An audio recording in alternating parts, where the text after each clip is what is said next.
आइए जानते हैं आज के प्रमुख अंतर्राष्ट्रीय खबरों को। पहले एक नजर हेडलाइंस पर। पहलगाम हमले वाली जगह की तस्वीर पोस्ट की थी, 2 बार जिम्मेदारी ली, दुनिया के सामने ऐसे हुआ बेनकाब। यूक्रेन के साथ जंग नहीं रोकी तो 10 दिन में मॉस्को पर लगेंगे नए प्रतिबंध, रूस को ट्रंप का अल्टीमेटम। बांग्लादेश ने चीन पाकिस्तान के साथ मिलकर गुट बनाने से किया इनकार, मोहम्मद यूनुस के दूत ने मुस्कुराकर दिया संदेश। इजराइल को एक और दोस्त से लगा झटका, फ्रांस के बाद अब ब्रिटेन फिलिस्तीन को देगा मान्यता। 8.8 तीव्रता के भूकंप के बाद रूस जापान के कई हिस्सों में सुनामी। चीन में मूसलाधार बारिश से भीषण तबाही, कई जगह आई बाढ़। अमेरिका को स्मार्टफोन निर्यात में भारत ने चीन को छोड़ा पीछे। पॉप सेंसेशन केटी पेरी को डेट कर रहे हैं जस्टिन ट्रूडो। टीवी पर लौटी तुलसी देखकर दर्शकों के निकले आंसू, आई अपनों की याद। और इंदौर के इस खिलाड़ी से बाजी हार चुकी है शतरंज की नई विश्व चैंपियन दिव्या देशमुख। संयुक्त राष्ट्र सुरक्षा परिषद यानी यूएनएससी ने पहलगाम आतंकी हमले की जिम्मेदारी लेने वाले संगठन द रेजिस्टेंस फ्रंट को आतंकी संगठन घोषित किए जाने पर बड़ा खुलासा किया है। संयुक्त राष्ट्र सुरक्षा परिषद की प्रतिबद्ध निगरानी टीम ने कहा कि द रेजिस्टेंस फ्रंट यानी टीआरएफ ने पहलगाम आतंकी हमले की 2 बार जिम्मेदारी ली थी और पहलगाम हमला स्थल बैसरन घाटी की फोटो पोस्ट की थी। टीम ने अपनी रिपोर्ट में कहा कि यह हमला पाकिस्तान के लश्कर-ए तैयबा के समर्थन के बिना संभव नहीं था। यूएनएससी में आईएसआईएल, अल कायदा जैसे आतंकी संगठनों की निगरानी करने वाली टीम ने 36वीं रिपोर्ट पेश की। इसमें 22 अप्रैल को पहलगाम में हुए आतंकी हमले को लेकर जानकारी दी गई। रिपोर्ट में कहा गया कि हमले की जिम्मेदारी उसी दिन द रेजिस्टेंस फ्रंट ने ली थी। संगठन ने हमला स्थल की एक तस्वीर भी पोस्ट की थी। हमले के अगले दिन टीआरएफ ने एक बार फिर अपना दावा दोहराया। इस तरह टीआरएफ ने 2 बार हमले की जिम्मेदारी ली। हालांकि 26 अप्रैल को टीआरएफ ने अपना दावा वापस ले लिया। टीआरएफ की ओर से इसके बाद कोई और सूचना नहीं मिली और किसी अन्य समूह ने हमले की जिम्मेदारी नहीं ली। अमेरिका के राष्ट्रपति डोनाल्ड ट्रंप ने रूस को वार्निंग देते हुए कहा कि अगर उसने यूक्रेन के साथ चल रही जंग खत्म करने की दिशा में कोई ठोस कदम नहीं उठाया तो अमेरिका अगले 10 दिनों के भीतर उस पर सख्त आर्थिक प्रतिबंध और टैरिफ लागू करेगा। समाचार एजेंसी रॉयटर्स के मुताबिक एयरफोर्स 1 में पत्रकारों से बातचीत करते हुए ट्रंप ने कहा कि उन्हें अब तक रूस की ओर से कोई सकारात्मक जवाब नहीं मिला है। ट्रंप ने कहा कि पहले जो 50 दिन की डेडलाइन तय की गई थी उसे अब घटाकर 10 से 12 दिन कर दिया गया है क्योंकि मॉस्को की ओर से कोई प्रगति नहीं दिख रही। ट्रंप ने स्पष्ट तौर पर कहा है कि अगर हमें पहले से जवाब मालूम है तो फिर इंतजार क्यों करें। रूस पर अब प्रतिबंध और संभवतः सेकेंडरी टैरिफ लगाए जाएंगे। उन्होंने ये भी संकेत दिया कि अब रूसी राष्ट्रपति व्लादिमीर पुतिन से बातचीत की कोई योजना नहीं है। इसके बजाय उन्होंने जोर देकर कहा कि अगर रूस उनकी शर्तों का पालन नहीं करता तो प्रतिबंध और टैरिफ उसके खिलाफ दंडात्मक उपाय साबित होंगे।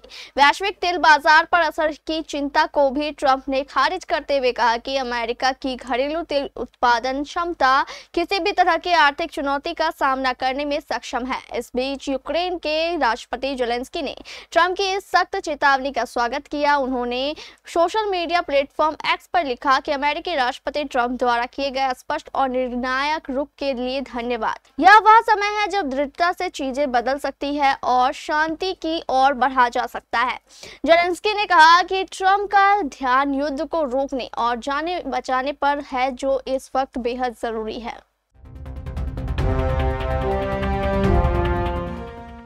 चीन बांग्लादेश पर लगातार पाकिस्तान के साथ मिलकर एक त्रिपक्षीय गुट बनाने का दबाव डाल रहा है, लेकिन बांग्लादेशी मीडिया रिपोर्ट्स में कहा गया है कि मोहम्मद यूनुस की अंतरिम सरकार ऐसे किसी गुट में शामिल होने से परहेज कर रही है। बांग्लादेश ने सार्वजनिक तौर पर ऐसे किसी गुट में शामिल होने से इनकार किया, लेकिन प्रथम अलो की रिपोर्ट के मुताबिक यह दावा किया गया है कि चीन के विदेश मंत्री वांग यी ने 11 जुलाई को कुआलालंपुर में आसियान क्षेत्रीय मंच की मंत्री स्तरीय बैठक के दौरान बांग्लादेश के विदेश मामलों के सलाहकार तौहीद हुसैन हुसैन के साथ द्विपक्षीय बैठक के दौरान यह प्रस्ताव फिर से उठाया है। चीन ने बांग्लादेश पर गुट में शामिल होने के दबाव को काफी बढ़ा दिया। शिखर सम्मेलन के दौरान हुई इस बैठक में वांग यी ने बांग्लादेश से त्रिपक्षीय समझौते पर विचार करने का आग्रह किया था। इससे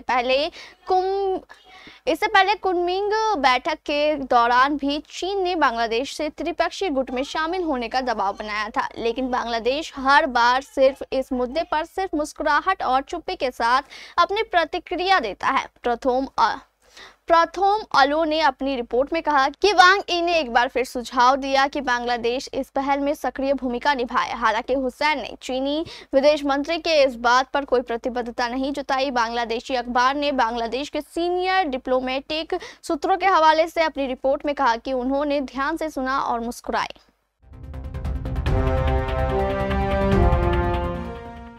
गाजा पट्टी में जारी हिंसा और पश्चिमी तट में कब्जे की आशंका के बीच ब्रिटेन ने इजराइल को दो टूक शब्दों में संदेश दिया है कि ब्रिटिश प्रधानमंत्री कीर स्टारमर ने मंगलवार को अपनी कैबिनेट को साफ कर दिया कि अगर सितंबर तक इजराइल ने गाजा में सैन्य अभियान नहीं रोका और दो राष्ट्र समाधान की दिशा में ठोस कदम नहीं उठाए तो ब्रिटेन फिलिस्तीन को स्वतंत्र देश के रूप में मान्यता देगा। ब्रिटेन का यह रुख उस वक्त आया जब संयुक्त राष्ट्र महासभा की बैठक नजदीक है और फ्रांस पहले ही फिलिस्तीन को मान्यता देने की घोषणा कर चुका है।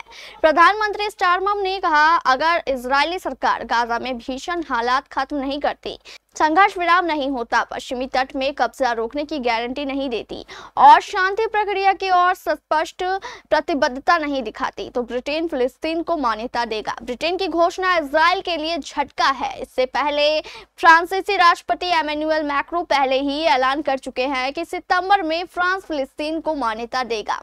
इसके बाद अब ब्रिटेन की यह घोषणा पश्चिमी दुनिया में एक बड़ा भूचाल ला सकती है। दशकों से ब्रिटेन फिलिस्तीनी राष्ट्र की बात तो करता है, लेकिन अब तक किसी औपचारिक मान्यता से परहेज करता आया है। अब पहली बार वह सीधे तौर पर इजराइल को शर्तें दे रहा है।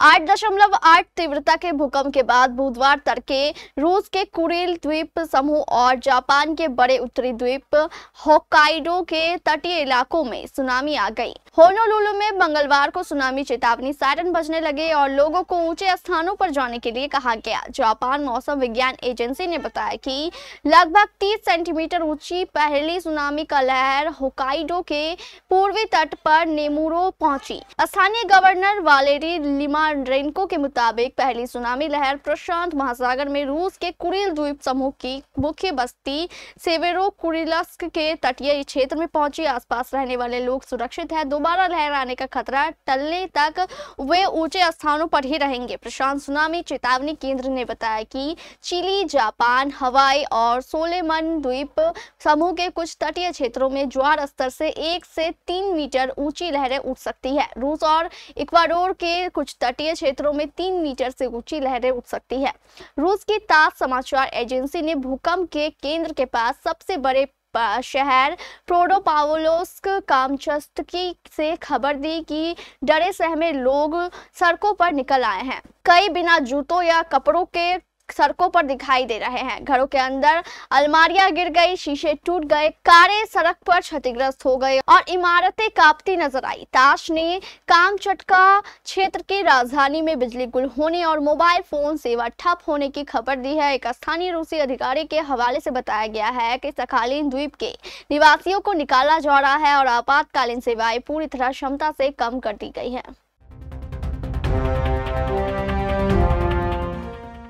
चीन में मूसलाधार बारिश ने भीषण तबाही मचाई है, जिसमें अब तक 38 लोगों की मौत हो चुकी है। भारी बारिश के कारण 80,000 से अधिक लोगों को सुरक्षित स्थानों पर ले जाया गया। यातायात व्यवस्था पूरी तरह प्रभावित हुई। इन 38 मृतकों में अकेले बीजिंग में 30 लोगों की मौत हुई है, जबकि हेबेई प्रांत में भूस्खलन की चपेट में आने से 8 लोगों की जान चली गई। इलाके में दर्जनों सड़कें क्षतिग्रस्त हो गई और 136 गाँवों की बिजली कट हो गई। मंगलवार को बारिश की रफ्तार कम होने की वजह से रेड अलर्ट को वापस ले लिया गया। हालांकि मौसम विभाग ने दोपहर और शाम के समय फिर से बारिश होने की संभावना जताई है। साथ ही मैंटोगो जिले में मंगलवार सुबह 8 बजे तक 15,195 लोगों को सुरक्षित स्थानों पर पहुंचाया गया, जबकि यहां के सभी 19 प्रमुख पर्यटक स्थलों को बंद कर दिया गया है। पिंगू जिले में 12,800 से अधिक लोग विस्थापित हुए हैं। यहाँ 40 आपातकालीन शेल्टर बनाए गए हैं, जिसमें स्कूल, जिम, होटल और पंचायत भवन शामिल है। भारत 2025 की दूसरी तिमाही में पहली बार अमेरिका को भेजे जाने वाले स्मार्टफोन के लिए सबसे बड़ा विनिर्माण केंद्र बनकर उभरा है। वहीं टैरिफ वार्ता के बीच चीन की हिस्सेदारी घटी है। रिसर्च फर्म कैनालिस ने अपनी एक रिपोर्ट में यह जानकारी दी है कि कैनालिस एक के शोध से पता चला है कि चालू कैलेंडर वर्ष की दूसरी तिमाही में अमेरिका में स्मार्टफोन शिपमेंट में 1% की वृद्धि हुई है। टैरिफ संबंधित चिंताओं के बीच विक्रेताओं ने डिवाइस इन्वेंट्री को आगे बढ़ाना जारी रखा। इसमें कहा गया है कि चीन के साथ वार्ता के अनिश्चित परिणाम से आपूर्ति श्रृंखला के पुनर्निर्धारण को तेज कर दिया गया है। अप्रैल-जून की अवधि में चीन में असेंबल किए गए अमेरिकी स्मार्टफोन शिपमेंट का हिस्सा घटकर 25% तक रह गया है, जो एक वर्ष पूर्व 61% था। रिपोर्ट में कहा गया है कि इस गिरावट का अधिकांश हिस्सा भारत द्वारा उठाया गया है।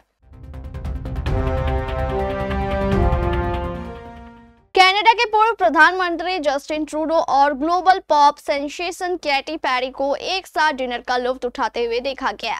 कनाडा के एक रेस्टोरेंट में दोनों के साथ डिनर करते हुए और खिलखिलाते बातें करती हुई तस्वीरें, वीडियो सोशल मीडिया पर वायरल हो रही है। कनाडा के मॉन्ट्रियल में बीते रात एक रेस्टोरेंट में दोनों को एक साथ डिनर करते देखा गया। ट्रूडो और पेरी के इस सीक्रेट डिनर से दोनों के डेटिंग की अटकलें लगाई जा रही है। इस रेस्टोरेंट में मौजूद लोगों का कहना है कि दोनों एक दूसरे के साथ बहुत कंफर्टेबल थे। दोनों को कॉकटेल और एपेटाइजर और लॉबस्टर का लुत्फ उठाते हुए देखा गया। कैटी पेरी ट्रूडो की कंपनी को काफी एंजॉय कर रही थी। कैटी और ट्रूडो जिस रेस्टोरेंट में डिनर कर रहे थे उसके बाहर की ही सिक्योरिटी टीम मौजूद थी। डिनर करने के बाद दोनों रेस्टोरेंट के किचन में भी गए और बेहतरीन खाने के लिए को शुक्रिया कहा। बता दें कि कैटी पेरी अपनी नई एल्बम को लेकर कनाडा में है और वह ओटावा में जल्द परफॉर्म भी करने वाली है। वहीं जनवरी 2025 में प्रधानमंत्री के पद से इस्तीफा देने के बाद ही ट्रूडो काफी लो प्रोफाइल रहे हैं। वह 18 साल की शादी के बाद 2023 में पत्नी सोफी से अलग हो गए थे।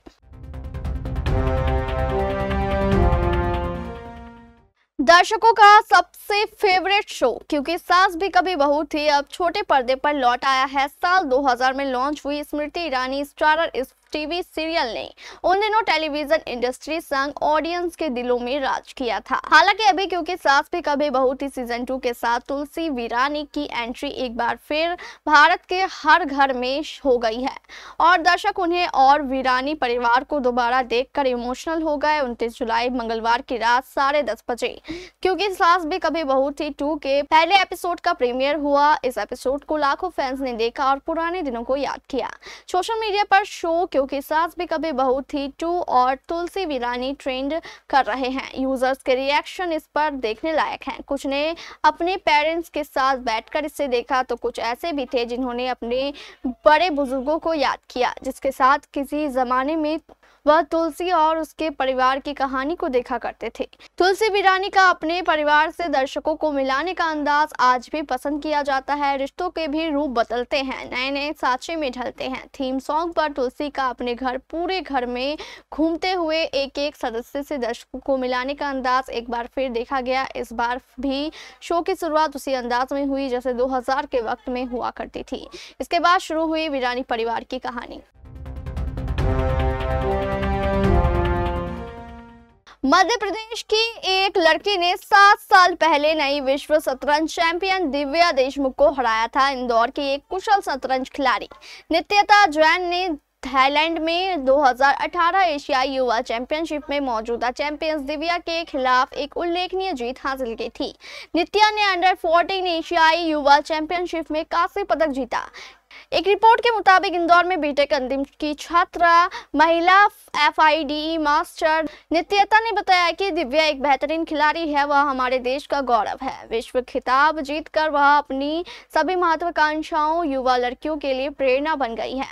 पिछले मैचों के बारे में बात करते हुए कहा कि मैंने उनके साथ बहुत खेला है, वह एक बहुत ही प्रतिभाशाली खिलाड़ी है और उनके साथ खेलते हुए मुझे लगा कि वह किसी दिन बड़ा नाम कमाएगी। 2019 में नित्यता को मध्य प्रदेश सरकार से प्रतिष्ठित एकलव्य जूनियर स्तरीय खेल पुरस्कार मिला था। हालांकि उन्होंने महिला FIDE मास्टर का दर्जा प्राप्त कर लिया था, लेकिन कोविड लॉकडाउन के कारण उनकी शतरंज गतिविधियां रुक गई। होनहार खिलाड़ियों के बावजूद मध्य प्रदेश को दक्षिणी राज्यों की तरह ही प्रायोजन और कोचिंग के लिए अतिरिक्त समर्थन की आवश्यकता है। नितिता ने कहा, आज स्थिति बहुत बेहतर है। जब मैंने खेलना शुरू किया था तब ऐसी स्थिति नहीं थी। उस समय मेरे माता पिता ने मुझ पर बहुत पैसे खर्च किए और कड़ी मेहनत की, जिसकी बदौलत महिला FIDE मास्टर बन सकी।